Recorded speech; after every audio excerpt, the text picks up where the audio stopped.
हाँ भाई, कल हम लोग जो पढ़ रहे थे वो टॉपिक क्या था? डायबिटीज़ के टाइप, डायबिटीज़ के प्रकार, है ना। तो हमने बात की थी डायबिटीज़ कितने प्रकार की होती है? 2 प्रकार की होती है मूल रूप से, वैसे तो 6 हैं, 2 मैंने कल आपको पढ़ा दिए थे।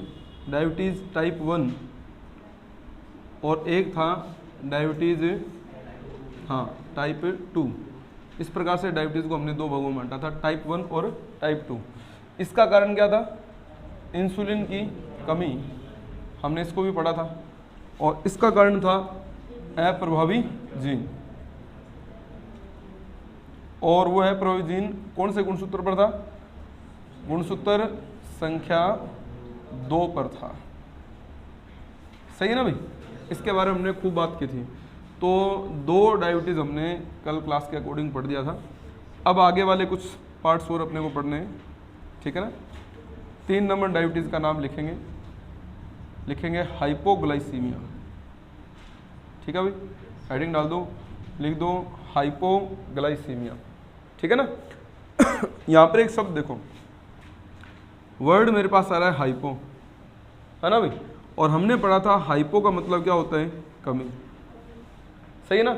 और दूसरा शब्द है ग्लाइसीमिया। ग्लाइसीमिया मतलब किसकी बात हो रही है? ग्लूकोज की बात हो रही है। कहने का मतलब ग्लूकोज की क्या हो रही है? कमी हो रही है। ग्लूकोज कम तब होता है जब इंसुलिन की मात्रा क्या हो जाती है? ज़्यादा, और ग्लूकागोन की मात्रा क्या हो जाती है? कम, सही है ना। तब हमारे सामने कौन सी कंडीशन देखी जाती है? हाइपोग्लाइसीमिया, ठीक है ना, यानी कि ग्लूकोज की कमी। अगर रक्त में ग्लूकोज का लेवल कम देखा जाए, अर्थात ग्लूकोज की कमी को देखा जाए, तो हम क्या बोलते हैं कि वो कौन है? हाइपोग्लाइसीमिया का रोगी है।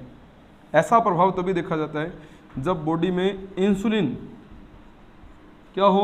अधिक हो, सही है ना, क्योंकि इंसुलिन का काम क्या है? ग्लूकोज को ग्लाइकोजन में बदलना। अगर ये ज़्यादा हो जाएगा तो उसका क्या प्रभाव रहेगा? ग्लूकोज जो है वो ग्लाइकोजन में ज़्यादा बदलेगा, यानी ग्लूकोज क्या हो जाएगा? कम हो जाएगा, है ना। और दूसरा हार्मोन कौन सा था? ग्लूकागोन। ग्लूकागोन हार्मोन की क्या हो जाएगी? कमी। तो ग्लूकागोन का काम क्या है? ग्लाइकोजन को किस में कन्वर्ट करना? ग्लूकोज में। अगर ग्लूकागोन कम हो गया तो ग्लाइकोजन ग्लूकोज में कम बदलेगा, अर्थात ग्लूकोज की मात्रा क्या हो जाएगी? और कम हो जाएगी। इस प्रकार से हम कह सकते हैं कि वो किस प्रकार का रोगी बनेगा? हाइपोग्लाइसीमिया, सही है ना। इस रोगी का ट्रीटमेंट कैसे दिया जाए? उसको दिन में कई बार शर्करा का सेवन करना पड़ेगा, सही है ना। उसे शुगर का सेवन करना चाहिए, शर्करा का सेवन करना चाहिए, मतलब मीठी चीज़ें खानी चाहिए, चॉकलेट खानी चाहिए। उसको इधर उधर सफ़र में चला गया तो चॉकलेट अपने पास होनी चाहिए। तो चॉकलेट खाएगा ना तो ब्लड में क्या होगा? ग्लूकोज इंक्रीज होगा, सही ना। रसगुल्ले, गुलाब जामुन, चॉकलेट, इस प्रकार की चीज़ें खाते रहना चाहिए उसको, बराबर है ना। और साथ में चीनी का घोल भी बना के पीना चाहिए। आपने नोटिस किया होगा ग्लूकोन डी आजकल चलता है ज़्यादातर। गर्मियों में हम लोग आम खास सभी घरों में ग्लूकोन डी रखते हैं। ग्लूकोन डी में किसकी मात्रा है? ग्लूकोज की। तो पानी में 1 चम्मच ग्लूकोज घोला, पिया, हाथों हाथ ग्लूकोज क्या हो जाएगा? इंक्रीज हो जाएगा, समझ रहे हो ना। तो ये उस प्रकार का प्रभाव है। अब एक और पॉइंट नंबर 4, हाइपरग्लाइसीमिया। अब देखो, अगर हाइपोग्लाइसीमिया कन्फर्म है तो हाइपरग्लाइसीमिया तो अपने आप ही कन्फर्म है, सही ना बोलो। क्योंकि हाइपर शब्द यहाँ पर यूज किया गया, और हाइपर का मतलब क्या होता है? अधिक, यानी कि अधिकता है। और किसकी अधिकता है? तो हम जानते हैं ग्लाइसीमिया मतलब किसकी अधिकता है? ग्लूकोज। अगर ग्लूकोज की मात्रा ज़्यादा है तो हम बोलेंगे कि वो हाइपरग्लाइसीमिया का रोगी है। अगर ग्लूकोज ज़्यादा है तो हाइपरग्लाइसीमिया का रोगी है, और अगर ग्लूकोज कम है तो हाइपोग्लाइसीमिया। यहाँ पर क्या है? शर्करा क्या हो रही है? अधिक हो रही है, ठीक है ना। तो ग्लूकोज की अधिकता या शर्करा की अधिकता, रक्त में शर्करा अर्थात ग्लूकोज की क्या हो जाती है? अधिकता हो जाती है। इस वजह से हम उसे बोलते हैं हाइपरग्लाइसीमिया।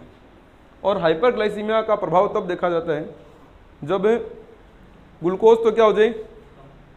कम, और ग्लूकागोन क्या हो जाए? अधिक, सही है ना। तो ऐसा प्रभाव हमारे एक ही कंडीशन में देखा जाएगा जब इंसुलिन की कमी हो जाएगी और ग्लूकागोन की मात्रा क्या हो जाएगी? ज़्यादा हो जाएगी।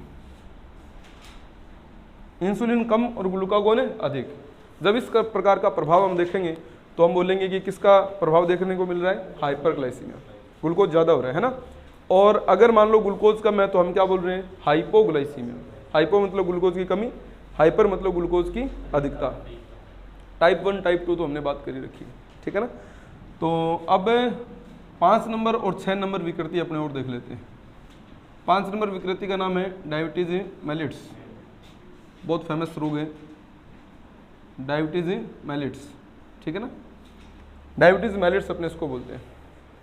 अब डायबिटीज मेलिट्स का मतलब क्या है वो भी समझ लीजिए। डायबिटीज मेलिट्स का मतलब है अगर यूरिन के साथ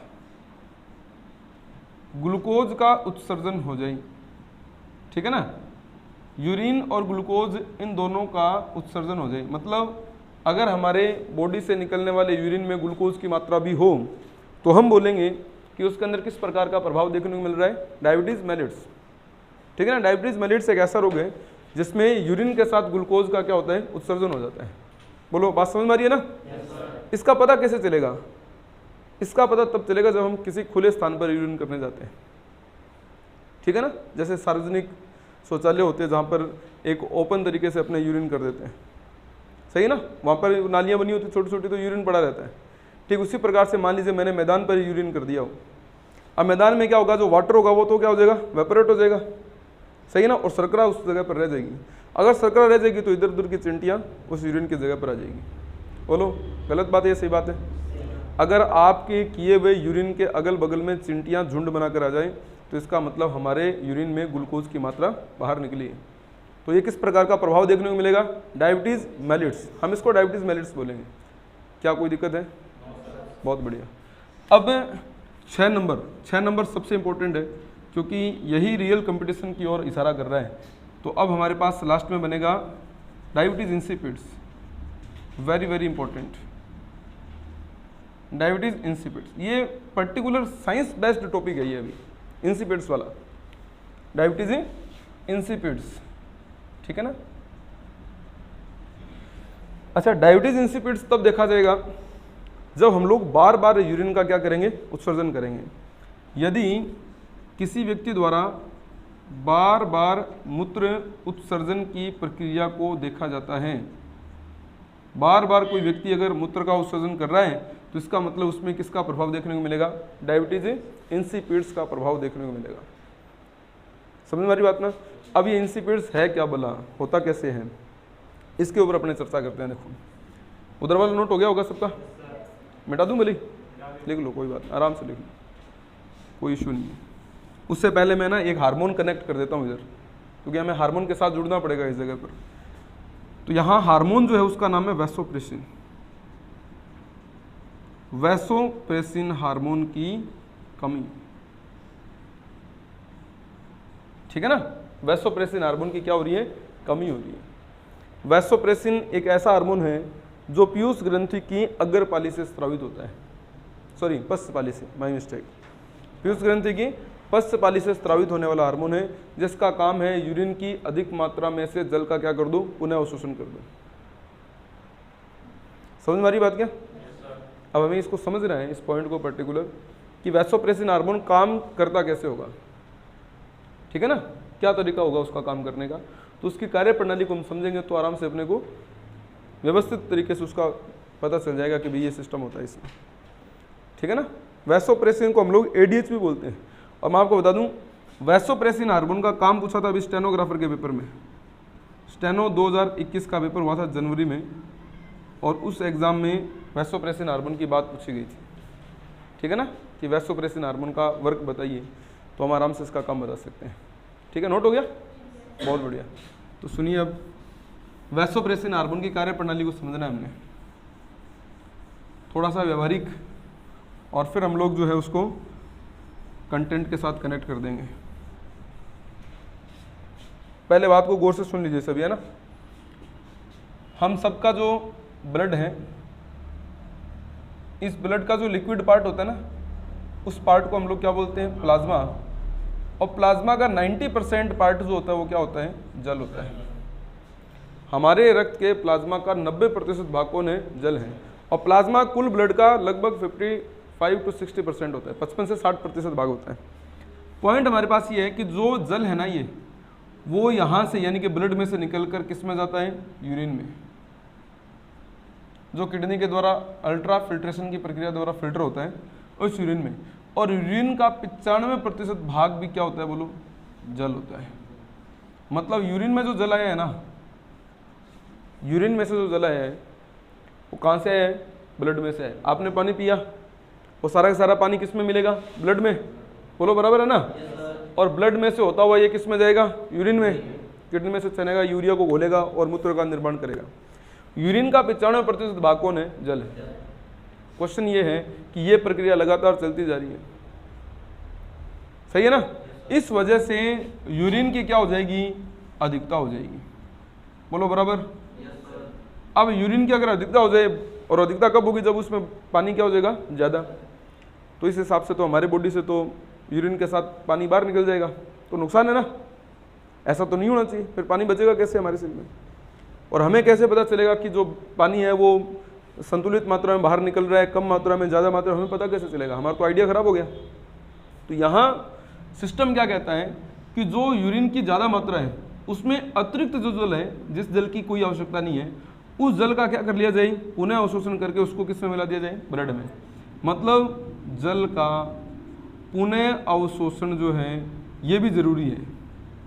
जल का क्या जरूरी है, पुनः अवशोषण जरूरी है। और इस पुनः अवशोषण में भाग लेने वाला जो हार्मोन है, उस हार्मोन का नाम क्या है, वैसोप्रेसिन। बोलो क्या नाम है।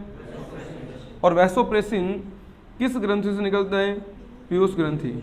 और पीयूष ग्रंथि कौन सी पाली से स्रावित होता है, पश्च पाली से। न्यूरो हाइपोफाइसिस बोलते हैं इसको, पश्च पाली को।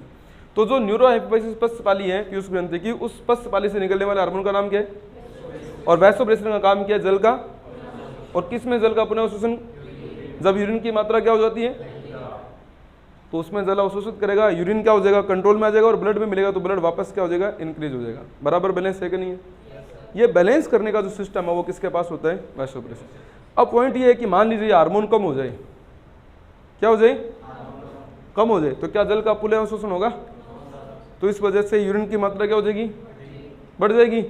अगर हार्मोन कम हो जाए, आप ध्यान देना, अगर वैसोप्रेसिन की कमी हो जाए, गौर करना है ना, वैसोप्रेसिन की मात्रा क्या हो जाए, कम, तीर का निशान नीचे मतलब कम हो रहा है। अगर कम हो जाए तो यूरिन में से जल का पुनः अवशोषण नहीं होगा, अर्थात यूरिन की क्या हो जाएगी, अधिकता हो जाएगी।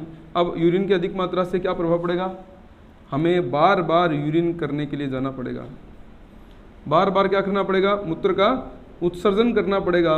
ऐसे उत्सर्जन करेंगे जैसे हर 1 घंटे बाद यूरिन करने गए, आधा घंटा हुआ फिर यूरिन करने गए, रात को सोने से पहले, बीच में, फिर सुबह उठने से पहले। मतलब हम लोग पूरी रात जो है यूरिन करने जा रहे हैं।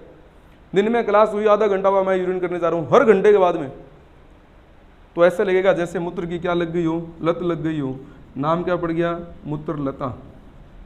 बोलो क्या नाम पड़ा, मूत्र लता नाम पड़ गया ना। अब इसी मूत्र लता को अंग्रेजी में क्या बोलते हैं, डायूरेसिस। मेरे साथ बोलिए क्या नाम है, डायूरेसिस बोलते हैं इसको, ठीक है ना। डायूरेसिस का मतलब है मूत्र लता, अर्थात बार बार यूरिन का क्या करना, उत्सर्जन करना। और इसी बार बार यूरिन के उत्सर्जन करने की प्रोसेस को हम लोग वैज्ञानिक भाषा में एक नाम और दे देते हैं, और वो नाम है डायबिटीज इंसिपिड्स। एनी डाउट, डायबिटीज इंसिपिड्स बोल दिया ना। इसका मतलब ये काम किस वजह से हो रहा है, वैसोप्रेसिन।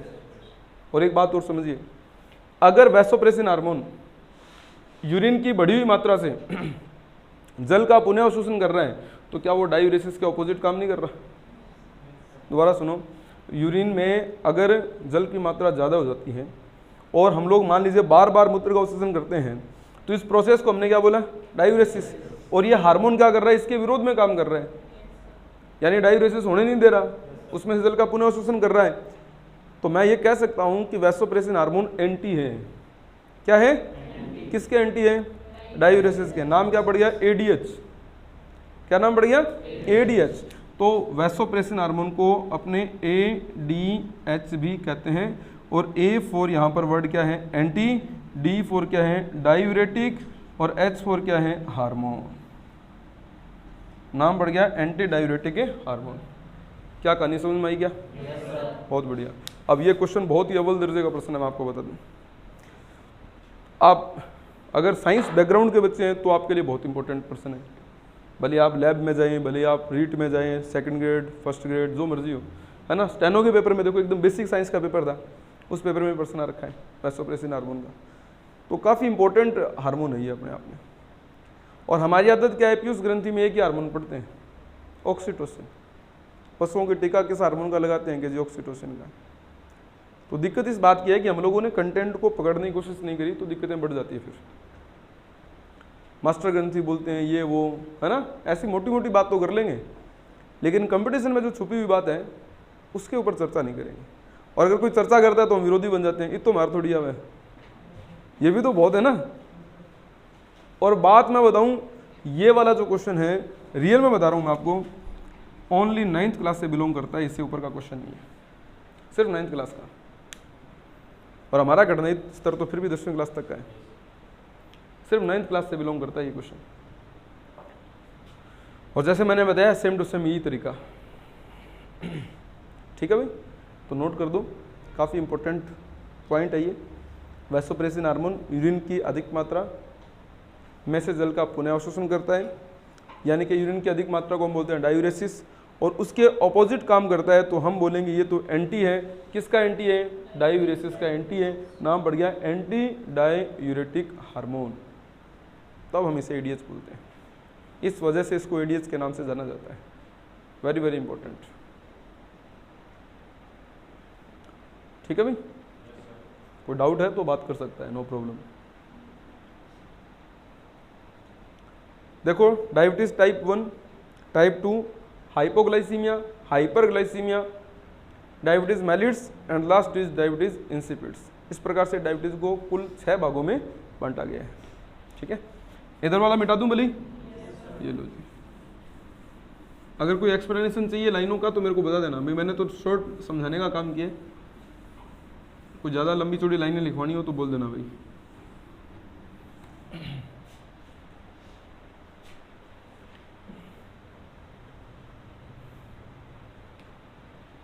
ठीक है,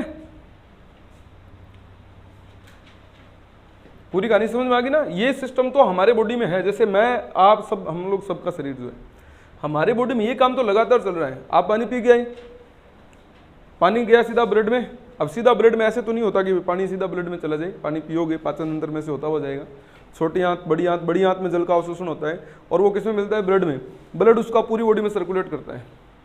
रक्त की सर्वाधिक आपूर्ति किस अंग को होती है? किडनी को, क्योंकि किडनी को ब्लड को छानने का काम करना है, फिल्टर करना है, उसमें से अपशिष्ट पदार्थों को बाहर निकालना है, ठीक है ना। जब छनेगा तो क्या बनेगा? यूरिया बनेगी। और यूरिया को घोलने के लिए क्या चाहिए? जल चाहिए।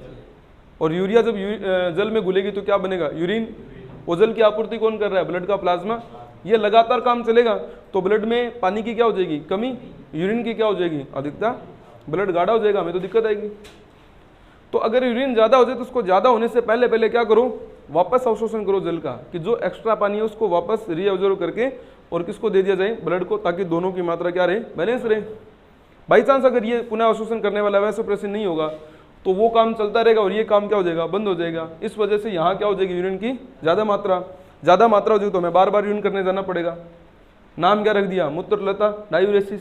अब इसका विरोधी कौन है? वैसोप्रेसिन। नाम क्या रख दिया? Anti diuresis. बोलो, बहुत बढ़िया। तो क्या इसे भी मिटा दूं? कोई बात नहीं, आराम से नोट करो। अब कुछ बातें सुन लीजिए और, है ना। हमारे पास सबसे बड़ी जो समस्या आई है ना, वो समस्या क्या है? इंसुलिन। हमें टोटल अभी बात जो करनी है वो किस पर करनी है? इंसुलिन पर। तो गौर करेंगे इंसुलिन के बारे में। सबसे पहले इंसुलिन की खोज, इंसुलिन खोज हुई थी 1921 में, 1921 में, ठीक है। इंसुलिन खोज कब हुई थी? 1921 में। 1921 में कनाडा के साइंटिस्ट आते हैं जिनका नाम आता है बैटिंग बेस्ट, बैटिंग और बेस्ट, ठीक है ना। बैटिंग और बेस्ट नाम के 2 साइंटिस्ट आते हैं कनाडा के, ठीक है ना। और इन्होंने 1921 में इंसुलिन खोज की थी। सबसे पहले इंसुलिन का प्रोडक्शन हुआ कुत्ते के अग्नाशय से, ठीक है ना। कुत्ते के अग्नाशय में इंसुलिन की सबसे पहले खोज हुई, फर्स्ट ऑफ ऑल, ठीक है ना। फिर इसका प्रोडक्शन हुआ तो इसकी गुणवत्ता कम वगैरह वगैरह बहुत सारे रीज़न बने, और उसके बाद में हमने इंसुलिन का उत्पादन किया कहाँ से? सूअर के अग्नाशय से। फिर हमने इसका सूअर के अग्नाशय से उत्पादन स्टार्ट कर दिया। अब इसके अंदर भी हमें संतुष्टि नहीं मिली, सूअर का अग्नाशय है ना, सेटिस्फेक्शन नहीं है, ये वो बहुत सारे कारण बने, और फिर हमने इसका एक नया और तरीका ढूंढा। क्या? कि वर्तमान में इंसुलिन का प्रोडक्शन, बहुत अच्छा क्वेश्चन है ये, वर्तमान में इंसुलिन का उत्पादन, ये भी 10वीं क्लास की लाइन है, इससे ज़्यादा ये भी नहीं है। वर्तमान में इंसुलिन का उत्पादन किससे हो रहा है? ई कोलाई बैक्टीरिया से। किससे? ई कोलाई बैक्टीरिया से। ई कोलाई जीवाणु है।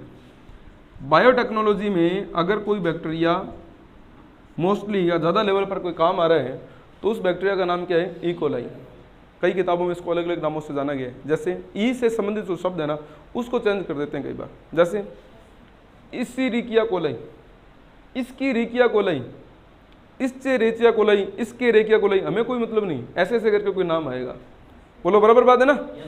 और कोलाई शब्द को मैं मेंटेन कर देता हूँ किससे? कोलन से, और कोलन का मतलब होता है आंत। क्या मतलब होता है? आंत। तो मैंने कोलाई वर्ड को कोलन से अटैच करके आंत के बारे में बता दिया। इसका मतलब क्या है कि ई कोलाई बैक्टीरिया हमारे शरीर की आंत में पाया जाने वाला प्रमुख बैक्टीरिया है। बोलो ठीक है? तो वर्तमान में इंसुलिन का उत्पादन किससे हो रहा है? ई कोलाई जीवाणु से हो रहा है, और इस उत्पादित इंसुलिन को, जो ई कोलाई जीवाणु से हो रहा है, इस उत्पादित इंसुलिन को हम क्या कहते हैं? ह्यूम्यूलिन। देखो, इस उत्पादित इंसुलिन को हम क्या बोलते हैं? ह्यूम्यूलिन। तो इसे ह्यूम्यूलिन के नाम से जाना जाता है। ई कोलाई जीवाणु द्वारा प्रोडक्टिव इंसुलिन को ह्यूम्यूलिन के नाम से जाना जाता है। कुछ कहानी समझ में आई? और मैं आपको बता दूं, बहुत ही इंपॉर्टेंट लाइन है कि ह्यूम्यूलिन जो है ये क्या है, तो हम बोलेंगे ई कोलाई जीवाणु द्वारा उत्पादित इंसुलिन है, और हमारे फर्स्ट ग्रेड 2015 का एक प्रश्न हमारे सामने ऐसे आ जाता है अगर हम उसके बारे में व्यापक स्तर पर बात करते हैं तो। ठीक है? कोई इशू भी बताओ? ठीक है, नोट हो गया भी? बोलो ठीक है। तो हमें ह्यूम्यूलिन के बारे में भी बात करनी है, ठीक है ना? और ह्यूम्यूलिन जैसे हमने पढ़ा उसी तरीके से आप लोग इसको नोट कर दीजिए। ठीक, कोई डाउट हो, किंतु परंतु हो, तो आप मेरे से बात कर सकते हैं। ठीक है भाई? क्या इधर वाला मिटा दूं? ये लो जी। अब हमारा डायबिटीज़ टॉपिक जो पूरा हो चुका है। डायबिटीज़ से संबंधित अब कोई क्वेश्चन बाहर नहीं जाने वाला, आराम से अपने इसको मैनेज कर सकते हैं। क्या इसे भी मिटा दिया जाए? कोई बात नहीं। तो ये हमने आज बात कर ली है डायबिटीज़ के ऊपर कंप्लीटली, और इसके बाद में हमें चर्चा करनी है किस रोग पर? कैंसर यानी कि कर्क रोग पर। एक और असंक्रामक रोग की श्रेणी में हम लोग शामिल कर रहे हैं मैटर को, और अभी अपने पास जो मेन इंपॉर्टेंट रोग बनेगा वो बनेगा कैंसर। कौन से वाली? देखो पॉइंट ये है बेटा, सबसे पहले इंसुलिन का उत्पादन हुआ कुत्ते में, फिर हुआ सूअर में। आजकल इंसुलिन का उत्पादन हो रहा है ई कोलाई जीवाणु से, जो हम सबके आंत में पाए जाने वाले बैक्टीरिया है। टेक्नोलॉजी ये कहती है कि वर्तमान में इंसुलिन का जो प्रोडक्शन है वो किससे हो रहा है? ई कोलाई से। और इस प्रोडक्टिव इंसुलिन को हमने क्या बोला? ह्यूम्यूलिन, यानी कि ह्यूमन बॉडी में ह्यूमन बॉडी के जीवाणु के द्वारा उत्पादित होने वाला इंसुलिन, देन इट इज ह्यूम्यूलिन। ऐसे ह्यूम्यूलिन नाम रख दिया। तो अगर पेपर में क्वेश्चन है ना ह्यूम्यूलिन क्या है, तो हम बताएंगे इंसुलिन है। बोलो समझ में आया ना? भाई कोई पूछ ले ह्यूम्यूलिन क्या है, हम क्या बताएंगे? इंसुलिन। कौन सा इंसुलिन? जो ई कोलाई जीवाणु के द्वारा हो रहा है, ठीक है ना? और ई कोलाई जीवाणु कहाँ है? कोलन में। What is colon? आंत, इंटेस्टाइन में, ठीक है ना? आंत में पाया जाने वाला एक प्रमुख बैक्टीरिया हुआ करता है। ठीक है, आराम से नोट करो, समझो चीज़ को। कंपटीशन की भाषा को समझना बेहद ज़्यादा ज़रूरी है। कहीं ऐसा ना हो कि अपने सारा मैटर पढ़ लिया हो और हमें ये न पता चला हो कि पेपर आएगा कैसे, क्वेश्चन बनेगा कैसे। सही है ना? तो इतना पैदल भी अपने को चलने की ज़रूरत नहीं है। ठीक है भाई, नोट हो गया? बहुत अच्छे, मिटा दिया जाए फिर? हाँ जी। तो अभी बात करनी है अपने कैंसर के ऊपर, ठीक है ना? कैंसर के बारे में कोई जानता है क्या? जानते तो बहुत हैं, तो बताना नहीं आ रहा कि हम कैसे जानते हैं और कितना जानते हैं, है ना? ये बताना नहीं आ रहा बस। बाकी कैंसर के बारे में सुना सबने, तो मैं कुछ इंपॉर्टेंट बातें इसकी जो बता देता हूँ। जैसे सबसे पहले पॉइंट ये बनता है हमारे कि कैंसर का अध्ययन क्या कहलाता है।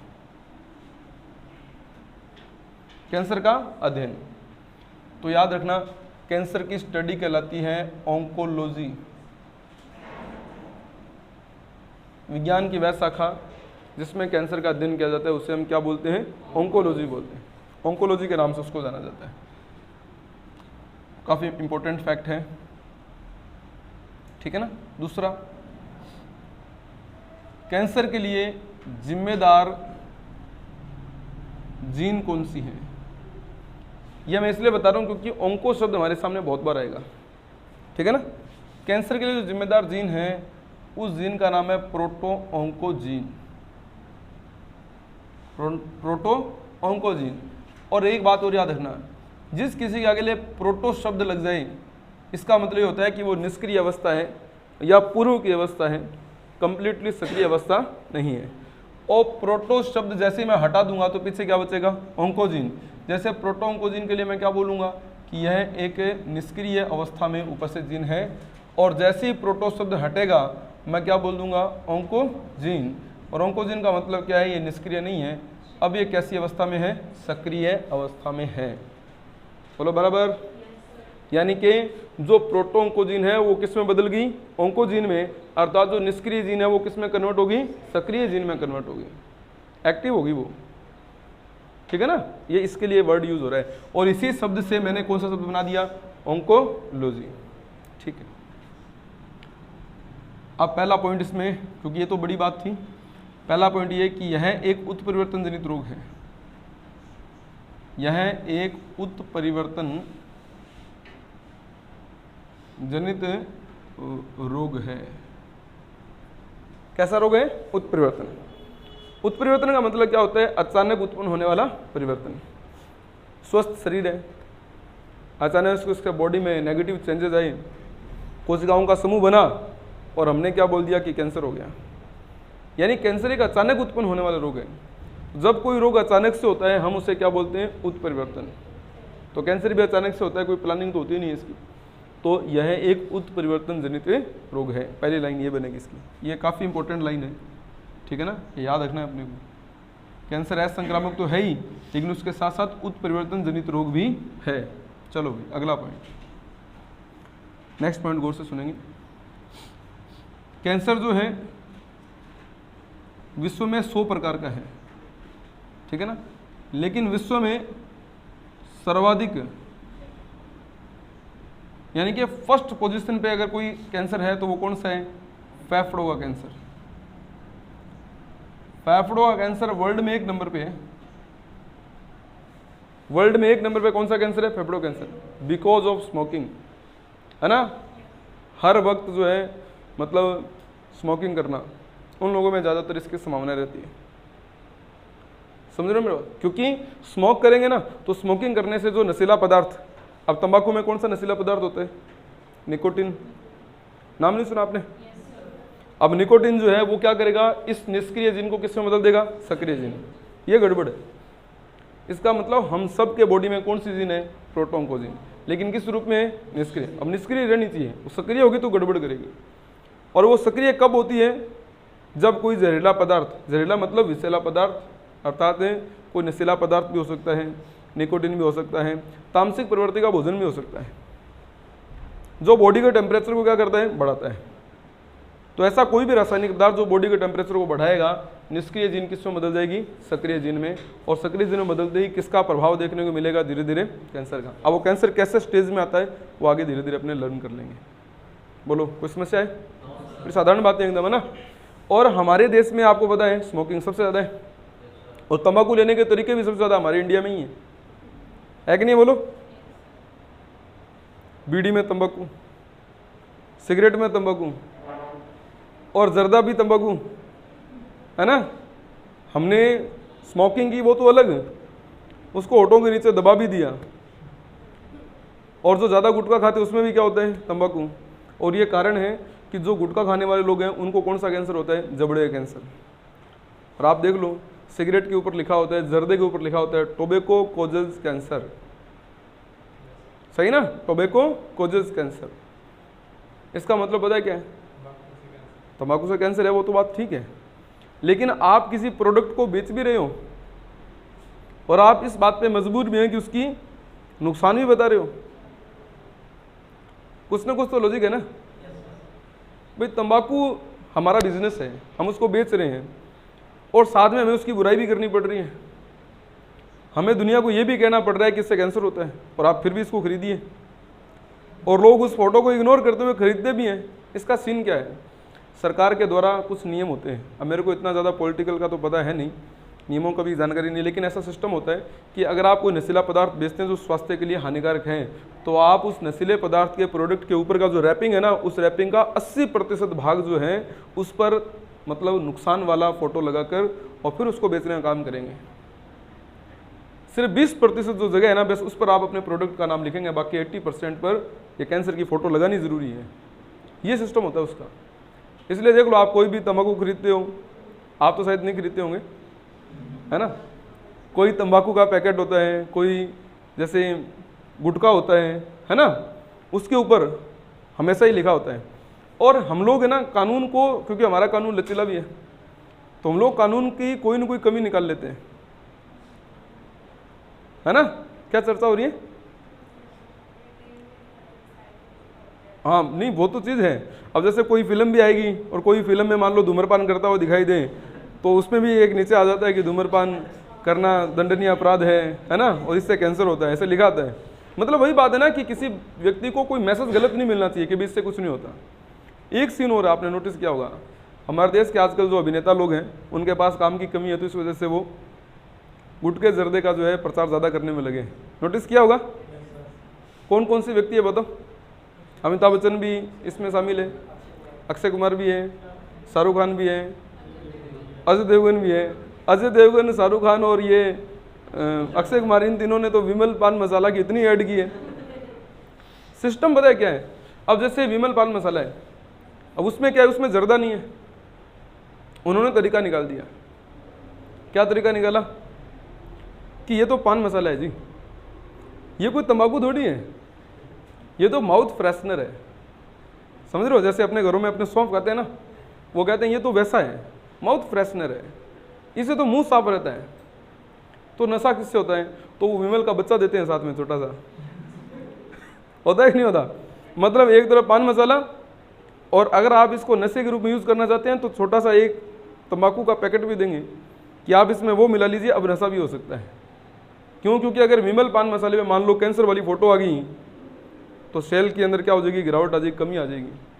तो उन लोगों ने इलाज कैसे निकाला कि ये वाला सिस्टम हटाओ, और क्योंकि पान मसाले तो फोटो लगाने की ज़रूरत नहीं, और जो जर्दे वाला है वो छोटे वाला बच्चा सा होता है ना, जो अब उसके ऊपर फोटो लगा दो भले, हमें कोई फर्क नहीं पड़ता, क्योंकि हम बेच किसको रहे हैं? पान मसाला को। वो तो साइड प्रोडक्ट है, उसके साथ ले लेते हैं। बंदा कहता है ना, अरे भाई वो तो दे, जर्दा तो दे। तो हमने तरीका ढूंढ लिया, देखो ना, कि जर्दा भी बेचना है लेकिन उसको तरीके से।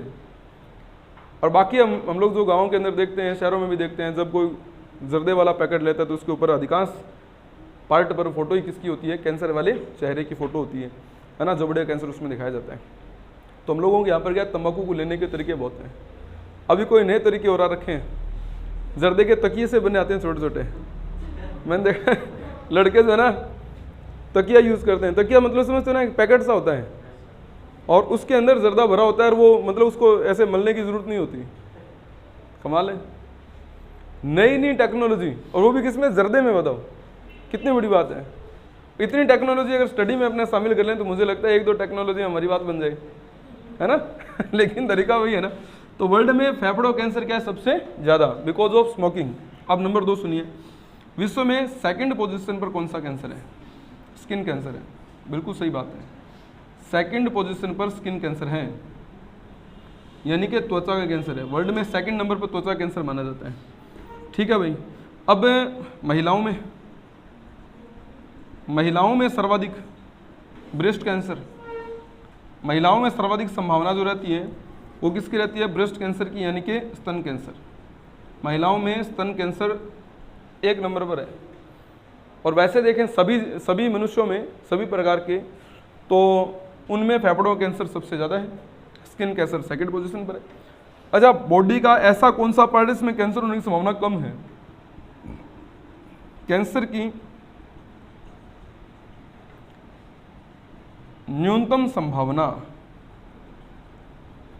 कैंसर की जो न्यूनतम संभावना है, ठीक है ना, ये न्यूनतम संभावना जो है वो किस पार्ट में है? लीवर में।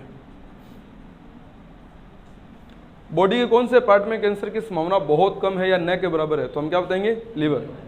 लीवर में कैंसर की संभावना बहुत कम होती है, क्योंकि लीवर मानव शरीर का एक ऐसा ऑर्गन है जिसमें पुनरुद्भवन की अपार क्षमता होती है। पुनरुद्भवन मतलब रीजनरेशन, दोबारा तैयार हो जाता है ये। अगर इसका कोई भाग क्षतिग्रस्त हो जाए तो बाकी कोशिकाएं उस भाग का पुनः निर्माण करने में सक्षम होती हैं। तो इसमें कैंसर की संभावना हम लोग सबसे कम मानते हैं, ठीक है ना भाई। तो ये कुछ बातें अपने को सामान्य स्तर पर याद रखनी है। कैंसर के बारे में सारी चीज़ें इंपॉर्टेंट है, ठीक है ना। अब आगे बढ़ते हैं हमने। जैसे अभी मैंने आपसे बात की कि कैंसर जो है वो जिन कारणों से हो रहा है, वो कारण कौन से हैं? निष्क्रिय जीन को किस में बदलने वाले? सक्रिय जीन में बदलने वाले। तो प्रक्रिया क्या है और कैंसर का विकास होता कैसे है, उसके बारे में एक छोटा सा अपने फ्लो चार्ट बनाते हैं। जैसे हम सभी जो लोग हैं, हम सबके अंदर कौन सी जीन है? प्रोटो ऑन्कोजीन, जो कि अपने निष्क्रिय अवस्था में है, सक्रिय नहीं है। और यही प्रोटो ऑन्कोजीन किस में बदल जाएगी? ऑन्कोजीन में, जैसा कि मैंने आपको बताया। सही है ना, बोलो। और ऑन्कोजीन कैसी जीन है? बोलो, सक्रिय जीन है। जो निष्क्रिय जीन थी प्रोटो ऑन्कोजीन, उसका सक्रिय स्वरूप जो होता है वो क्या होता है? ऑन्कोजीन होता है। अब इस निष्क्रिय को सक्रिय में बदलने वाले जो कारक होते हैं, इन कारकों को हम लोग क्या बोलते हैं? कार्सिनोजेंस। बोलो, क्या बोलते हैं? कार्सिनोजेंस। कार्सिनोजेंस को हिंदी में अपने बोलते हैं उद्दीपन कारक। गौर से समझना, क्या बोलते हैं? उद्दीपन कारक। और उद्दीपन कारक कौन होता है? वो प्रत्येक कारक जो निष्क्रिय जीन को किस में बदलता हो? सक्रिय जीन में। जैसे तंबाकू, तंबाकू का निकोटीन। जैसे एल्कोहल, शराब पीते ना तो उसका एल्कोहल वो कार्सिनोजन हो सकता है, ठीक है ना। एल्कोहल कार्सिनोजन हो सकता है, निकोटीन कार्सिनोजन हो सकता है, और भी अन्य बहुत सारे नशीले पदार्थ, आजकल ड्रग्स, हेरोइन, पता नहीं चर्स, गांजा क्या क्या लेते हैं लोग, वो भी सारे के सारे कारक क्या हो सकते हैं? कार्सिनोजन हो सकते हैं। आपके द्वारा ग्रहण किया गया तीखी मिर्ची वाला भोजन भी कार्सिनोजन हो सकता है। अगर हम तामसिक प्रवृत्ति का भोजन करते हैं ना, तो वो भी क्या हो सकता है? कार्सिनोजन हो सकता है। तामसिक प्रवृत्ति मतलब जिसमें तीखापन ज़्यादा हो, जिसमें मिर्च ज़्यादा हो। अब ये क्या करेंगे? बॉडी के टेम्परेचर को बढ़ाएंगे। अब जो टेम्परेचर बढ़ाएगा वो कौन होगा? कार्सिनोजन। और उसके अंदर प्रभाव क्या पड़ेगा? निष्क्रिय जीन किस में कन्वर्ट हो जाएगी? सक्रिय। तो हमें ऐसा भोजन लेना है जो इस निष्क्रिय जीन को सक्रिय जीन में बदलने न दे, यानी हमारे बॉडी में कार्सिनोजेंस नहीं जाने चाहिए, निकोटीन आदि केमिकल्स आदि ये नहीं जाने चाहिए। तो मैं एग्जांपल आपको दे देता हूँ। जैसे एक एग्जांपल है मेरे पास निकोटीन, जैसे सेकंड में एग्जांपल मान लीजिए दे देता हूँ एल्कोहल। ये चीज़ें जो है ना, ये हमारे लिए कार्सिनोजन है, ठीक है ना। अब जैसे ही मान लीजिए ऑन्कोजीन सक्रिय अवस्था में आ जाए, उससे क्या होगा? अनियमित, या मैं कह सकता हूँ अनियंत्रित, अनकंट्रोल्ड, इरेगुलर, अनियंत्रित कोशिका विभाजन होगा। देखो सोचने वाली बात है कि ऑन्कोजीन का काम क्या है? अब सेल डिवीजन को क्या कर देता है? ये फास्ट कर देता है। मान लीजिए जो कोशिका विभाजन धीरे चल रहा था वो क्या हो जाएगा? तेज हो जाएगा। अब जब अनियंत्रित कोशिका विभाजन होगा तो ऐसी कोशिकाएं बनेंगी जिनके मानव शरीर को कतई आवश्यकता नहीं है, यानी कि अवांछित कोशिका समूह बन जाएगा। अवांछित कोशिका समूह बन जाएगा। समझ रहे हो ना मेरी बात? अब जब ये अवांछित कोशिका समूह बनेगा जिसकी हमारे शरीर को जरूरत ही नहीं है, तो ये कोशिका समूह क्या बनाएगा? उत्तक बनाएगा। और हम जानते हैं कि जब भी मानव शरीर में कोशिकाओं का समूह बनता है वो समूह क्या कहलाता है? उत्तक कहलाता है। तो जो अवांछित कोशिका समूह बना वो क्या बन गया? उत्तक। और कैसा उत्तक बन गया? अवांछित उत्तक, जिसकी हमारे शरीर को कतई आवश्यकता नहीं थी। तो अवांछित उत्तक बन गया। अब ये अवांछित उत्तक है जिसकी जरूरत तो हमारे शरीर को है नहीं, लेकिन इसको अपने आप की कोशिकाओं को सक्रिय यानी कि एक्टिव रखने के लिए किसकी जरूरत पड़ेगी? भोजन की। तो ये क्या करेगी? जहाँ जहाँ पर है वहाँ से भोजन को कलेक्ट करेगी। जितना भोजन इसको मिलेगा इसका विकास उतना ही क्या होगा? ज़्यादा होगा। जब इसका डेवलपमेंट इस प्रकार से चलता रहेगा तो ये एक गांठ बना लेगा जिसको अपने बोले ट्यूमर। और वो भी कौन सी, प्राइमरी ट्यूमर। तो मैं इस प्राइमरी ट्यूमर को मान लीजिए क्या बोल देता हूँ, प्राथमिक अर्बुद, यानी कि primary tumour. Primary tumour is not a type of cancer, ये कैंसर ही नहीं है, क्योंकि एक अंग विशेष तक सीमित रहता है। अगर उस अंग को ही आपने काट दिया तो मतलब कैंसर नहीं है, जहाँ तक मेरी किताब ने जो बोला मेरे को वो बात है, सही है ना। यानी कि ये हम कैंसर प्रमाणित नहीं कर सकते, अंग विशेष तक सीमित है। और हमने इसको बोला प्राथमिक अर्बुद, और कुछ समय के बाद में अगर हमने इसको जानकारी में नहीं रखा या हमने इसको इग्नोर कर दिया तो ये और बड़ी बनेगी, और तब हम इसको क्या बोलेंगे, द्वितीयक अर्बुद, यानी कि सेकेंडरी ट्यूमर। और सेकेंडरी ट्यूमर लास्ट में चलकर क्या बन जाएगा, कैंसर। कहने का मतलब कैंसर का विकास इस प्रकार से हो रहा है, ठीक है ना। हमारे द्वारा ग्रहण किए गए भोजन कैंसर के मूल कारण होते हैं, अगर वो सही तरीके से नहीं है तो। अपने देश में पंजाब एक ऐसा राज्य है जहाँ पर प्रति हेक्टेयर उर्वरक की खपत सबसे ज़्यादा है, जानकारी होगी आपको ये, है ना। और पंजाब का भी गंगानगर का जो सीमावर्ती क्षेत्र है वो वाला फाजिल्का अबोर, प्रति हेक्टेयर उर्वरकों की खपत बहुत ज़्यादा है। अब उर्वरकों में कौन होते हैं, केमिकल्स तो होते ही हैं। अब वो हमने खेतों में डाले, खेतों से वो प्रोडक्शन बनकर हमारे भोजन की थाली में आ गए। हमने जब ग्रहण किया तो हमारे लिए वो फर्टिलाइजर में काम आने वाले जो केमिकल्स थे वो क्या बन गए, कार्सिनोजेंस। बोलो बराबर। अब वो कार्सिनोजन आपकी बॉडी की जो निष्क्रिय जीन है उसको किस में बदल रहे हैं, सक्रिय है। और ये प्रोसेस चल रही है सभी बॉडी में। जब ये प्रोसेस यहाँ तक आ जाती है तो हम क्या बोलते हैं, कैंसर। और आप देख लीजिए पंजाब में फाजिल्का अबोर में कैंसर के रोगी सबसे ज़्यादा है। अबोर से चलने वाली एक ट्रेन जो बीकानेर जाती है उसका नाम तक कैंसर ट्रेन रखा गया, कि इसको कैंसर ट्रेन नाम दे दिया जाए। क्यों भाई, क्योंकि उसमें कैंसर के बहुत ही ज़्यादा रोगी जाते हैं। अपने गंगानगर में भी अगर हम लोगों ने उर्वरक खपत, पेस्टिसाइड्स, कीटनाशी, इंसेक्टिसाइड आदि ये जहर हमने खेतों में डालने बंद नहीं किए तो निश्चित रूप से आने वाले भविष्य में हमें इन सब चीज़ों का सामना करना पड़ेगा। बोलो, क्लियर बात है ना। तो इसका मतलब कार्सिनोजेंस प्रत्येक वो चीज़ है जो हम लोगों ने, हमें ज़रूरत न होने के बावजूद भी हमने उसका यूज़ किया। तो अगर हमें इन चीज़ों से बचना है तो इन चीज़ों का इस्तेमाल हमें करना नहीं चाहिए, कहने का मतलब ये है। अच्छा, आप एक चीज़ देखो, ये जो विकास क्रम है हमें समझ में आया कि नहीं आया, बोलो। अब ऐसा विकास क्रम जो हमने पढ़ा अभी, वैज्ञानिकों ने किसी में प्रैक्टिकल करके तो देखा होगा। अब बगैर प्रैक्टिकल कैसे पता चलेगा भी ये चीज़ें आएंगी इसमें।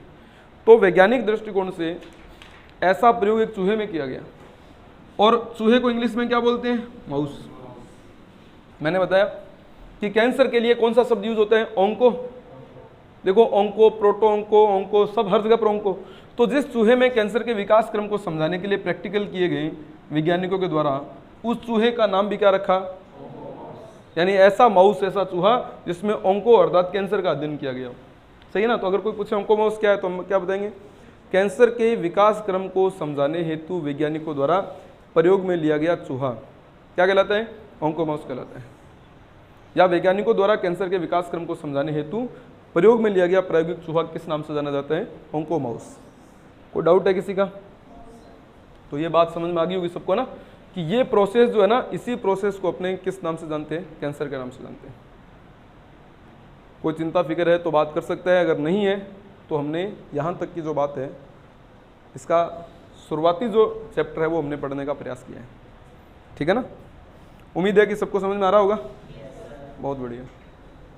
कैंसर, कर्क रोग अध्ययन, ऑन्कोलॉजी, जिम्मेदार जीन, प्रोटो ऑन्कोजीन, निष्क्रिय को सक्रिय में बदला, उत्परिवर्तन अचानक उत्पन्न होने वाला परिवर्तन है।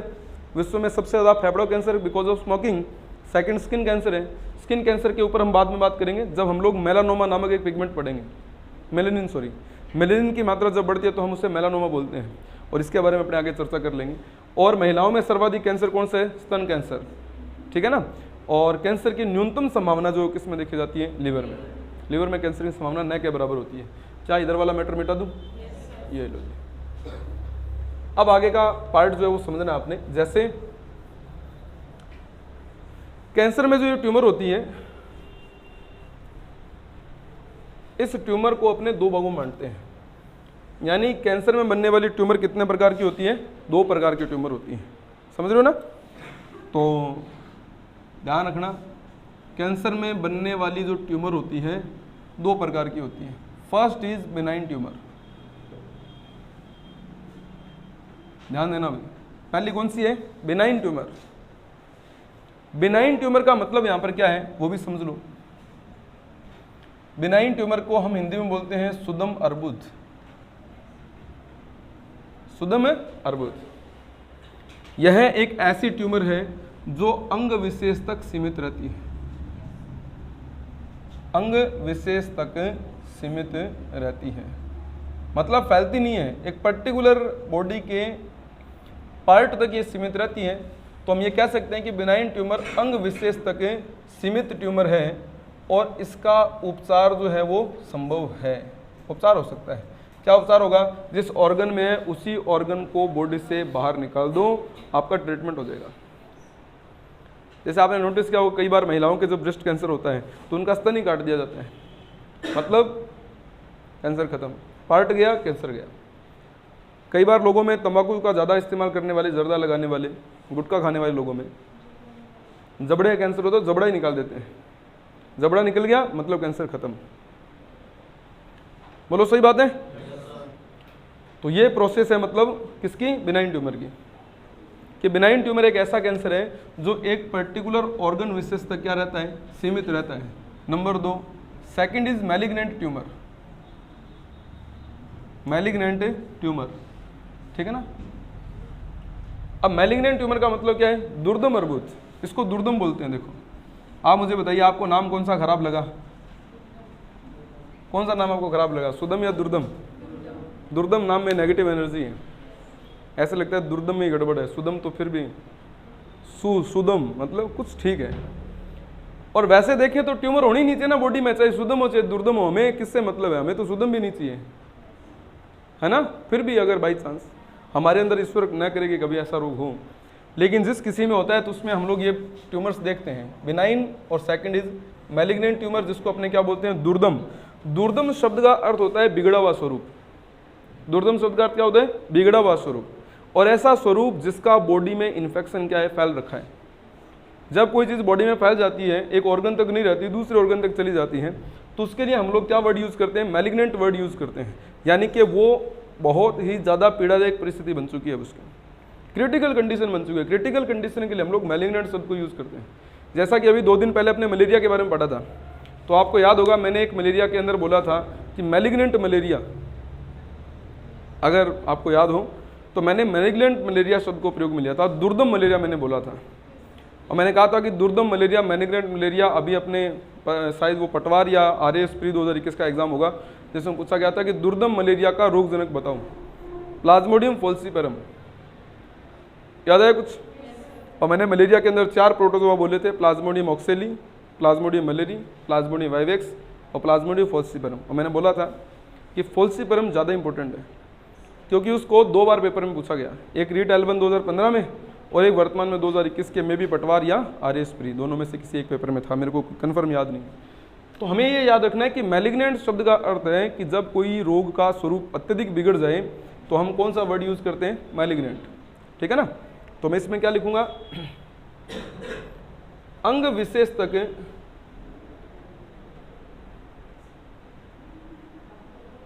सीमित नहीं बल्कि अंगों में फैलाव स्टार्ट हो गया। अंगों में क्या हो गया? फैलाव हो गया।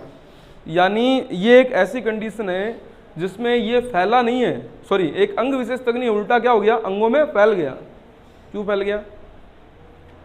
क्योंकि उस ट्यूमर को भोजन की जरूरत ज़्यादा होगी, जहाँ है वहाँ का न्यूट्रिशन तो इसने ले लिया, अब और ज़्यादा न्यूट्रिशन चाहिए, तो और ज़्यादा न्यूट्रिशन कहाँ मिलेगा? अपनी जगह को छोड़ के दूसरी जगह तक जाना पड़ेगा। अब ऐसा तो होता नहीं है कि वो जो ट्यूमर है वो वहाँ से हटकर दूसरी जगह पर चली जाए, तो वो क्या करती है? एक साइड में अपनी ब्रांच बनाने लग जाती है, कोशिकाओं की एक चैन बनाती है कि जहाँ भोजन मिले बस वहाँ रुक जाना। अब जहाँ उसको न्यूट्रिशन मिला, थोड़ा सा बढ़ा, वहाँ पर से भोजन बनाया, फिर उससे आगे बढ़ा, फिर भोजन बनाया। ऐसे करते करते ये चारों तरफ क्या बना लेती है? जाल बना लेती है। फॉर एग्जाम्पल, मैं इसका एक छोटा सा डायग्राम बनाने की कोशिश कर रहा हूँ। जैसे मान लीजिए ये कोशिकाओं का समूह है, यह आपका सपोज करो बिनाइन ट्यूमर है, फर्स्ट ट्यूमर यही थी। अब इसने अपने आसपास का भोजन ग्रहण कर लिया, अब इसको और ज़्यादा न्यूट्रिशन चाहिए, तो इसमें से क्या निकलेगा, सेल्स की एक चेन निकलेगी, कोशिकाओं की एक चेन निकलेगी। वो यहाँ तक आई, इसको लगा कि यहाँ पर भोजन ठीक है, तो उसने क्या यहाँ से न्यूट्रिशन प्राप्त किया और यहाँ पर सेल डिवीजन की प्रक्रिया स्टार्ट कर दी, तो यहाँ पर एक और ट्यूमर बन गई। बोलो बराबर। इतने में इसने एक और इधर भी बना दी, इधर भी ब्रांच बना दी, इधर भी, इधर भी, इधर भी, हर जगह पर ब्रांच बना दी, और ये ब्रांच आगे भी फैल रही है, समझ रहे हो ना, ऐसे यहाँ तक और पहुँच गई। इसका मतलब जब कोई रोग इस प्रकार से ब्रांच सिस्टम में आगे जाके फैलता रहे, हम उसे क्या बोलेंगे, इट इज मैलिग्नेंट ट्यूमर। और इस प्रकार से अंगों में फैलने के प्रभाव को या अंगों में फैलाव को हम बोलते हैं मेटास्टेसिस। बोलो क्या बोलते हैं, मेटास्टेसिस। एंड मेटास्टेसिस का नाम होता है हिंदी में अपरूपांतरण। क्या होता है बोलो, अपरूपांतरण। अब देखो, अपरूपांतरण का मतलब क्या है, अप का मतलब होता है दूर, रूपांतरण का मतलब मॉडिफिकेट होना, यानी सेल तो यहाँ थी, ट्यूमर तो यहाँ थी, अब ये दूर जाकर और मॉडिफिकेट हो रही है, फिर दूर जाकर और मॉडिफिकेट हो रही है। हमने क्या बोल दिया, अप रूपांतरण, यानी मूल जगह से दूर जाकर अपना मॉडिफिकेशन कर लेना, ये अप रूपांतरण यानी कि मेटास्टेसिस के नाम से जाना जाता है। बोलो बराबर। और मेटास्टेसिस ही किस प्रकार की ट्यूमर होती है, मैलिग्नेंट ट्यूमर होती है। It is a type of cancer, ये कैंसर है। हम इसको बोलते हैं कि ये क्रिटिकल कंडीशन में कैंसर पहुंच चुका है। अब इसका ट्रीटमेंट पॉसिबल नहीं है, क्योंकि आप यहाँ से निकालेंगे तो आगे वाला, इसको निकालेंगे तो ये बीच वाला, है ना। अगर सारी ट्यूमर को निकाल देंगे तो ये रह गए। और कैंसर किससे हो रहा है, जीन से हो रहा है, जीन को कैसे निकालोगे। तो इसका मतलब अगर ये कंडीशन आने से पहले उसको रोक लिया जाए तो ट्रीटमेंट है, और अगर बिना मैलिग्नेंट ट्यूमर बन गई, मेटास्टेसिस हो गया, अब उसका ट्रीटमेंट नहीं है। अब हमारे बस की बात नहीं है, कहने का मतलब ये, अब वो फैल गया, हाथों से निकल गया ये रोग। क्या कहानी समझ में आ रही है? कोई डाउट किसी का? बहुत बढ़िया। इधर वाला मिटा सकता हूँ क्या? Very good. तो 3 नाम और लिख के जा रहा हूँ, बाकी अपने मैटर नेक्स्ट क्लास में पढ़ेंगे, ठीक है ना। और इसका भी कठिनाई मैंने जैसे आपको बताया, ये सारी बातें 10th क्लास तक ही सीमित है, इससे आगे मैं नहीं बता रहा आप लोगों को। अब मैं आपको 1-2-3 बातें इंपॉर्टेंट और बता देता हूँ जो मुझे काफ़ी इंपॉर्टेंट लगती है। जैसे विश्व में कैंसर लगभग 100 प्रकार का है। कितने प्रकार का है? 100 प्रकार का। अब कैंसर के जो प्रकार ज़्यादा फेमस है उनके मैं नाम लिख रहा हूँ, इनका एक्सप्लेनेशन मैं नेक्स्ट क्लास यानी कि कल वाली क्लास में दूंगा। पहला है कार्सिनोमा, मेरे साथ बोलिए, कार्सिनोमा। दूसरा होता है सार्कोमा, बोलो। और तीसरा होता है ल्यूकेमिया, बोलिए। हमारे पेपर में ज़्यादातर संभावना किसकी बनती है? ल्यूकेमिया की। मेरे नवोदया के 2nd ग्रेड का साइंस का एग्ज़ाम 2017 का मुझे अच्छी तरह से याद है, उस एग्ज़ाम में ल्यूकेमिया के बारे में बात पूछी गई थी। और ल्यूकेमिया इतना कॉमन क्वेश्चन है जो हमारे जनरल अवेयरनेस के टॉपिक्स में भी पूछा जा सकता है, ठीक है। तो हम कल कार्सिनोमा, सार्कोमा, ल्यूकेमिया और इसके अलावा और भी जैसे लिम्फोमा, मेलानोमा, एडिनोमा, ग्लियोमा, ऐसे करके और भी कई सारे टाइप्स हैं जिनके अंदर हम कुछ नाम लिख के 4-5 जो इंपॉर्टेंट होंगे उनको अपने कल वाली क्लास में चर्चा कर लेंगे। बोलो बराबर। तो कैंसर का हमने लगभग 60-70% पार्ट कर लिया है और शेष भाग को अपने कल वाली क्लास में पढ़ देंगे। और जैसे ही कल अपना ये पार्ट पूरा हो जाएगा फिर हम अदर जो असंक्रामक रोग हैं उनके ऊपर अपने चर्चा कर लेंगे। ओके भाई, ऑल द बेस्ट आप सबके लिए, कल मिलते हैं। बहुत बहुत धन्यवाद आप सबका।